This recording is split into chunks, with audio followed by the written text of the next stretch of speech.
अस्सलाम वालेकुम जी। ये जरा इमरान खान साहब की पहले बात सुने कि वो क्या बताते हैं। और पाकिस्तान की तारीख में सबसे ज्यादा पैसा हमने इकट्ठा किया टैक्स में, 6,000 अरब डॉलर से ऊपर। और पाकिस्तान की तारीख में सबसे ज्यादा पैसा हमने इकट्ठा किया टैक्स में, 6,000 अरब डॉलर से ऊपर। यह भी पाकिस्तान की तारीख का रिकॉर्ड था।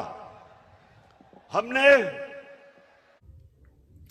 जी देखा आपने, ये बता रहे हैं कि 6,000 अरब डॉलर जो है ना पाकिस्तान की में टैक्स कलेक्शन हुई है, हमने करके दिखाई है। और ये बहुत बड़ा कारनामा है और आज से पहले कभी किसी ने नहीं किया, इसमें कोई शक नहीं है। पहले तो किसी ने भी नहीं किया, लेकिन इन्होंने भी नहीं किया। लेकिन इनकी ज़बान पकड़ने वाला कोई नहीं है, कोई नहीं इनको बताने वाला, कोई इनको रोकने वाला नहीं है कि ये पाकिस्तान के यंगर्स को किस तरह गुमराह कर रहे हैं और एक के बाद दूसरी झूठ पर झूठ बोलते जा रहे हैं। यानी कि ये इतना बड़ा एक बीच में झूठ बोलते हैं कि छोटे झूठ उनके पीछे छुप जाते हैं।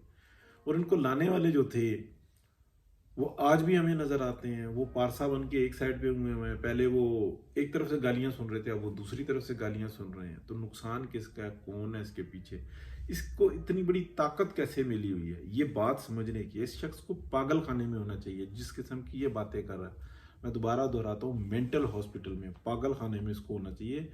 इसको तमाम अदाद शुमार बता के, इसको पुराने जो उसने जुर्म किया उसकी सजा दिलवा के फिर इसको बाहर निकालना चाहिए।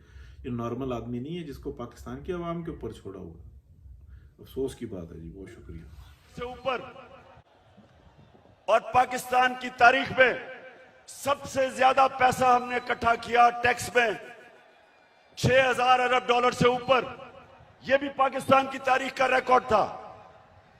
हमने सबसे सारे बर्रे सगीर में जिस मुल्क में सबसे कम बेरोजगारी थी वो पाकिस्तान था। सबको पीछे छोड़ गए हम।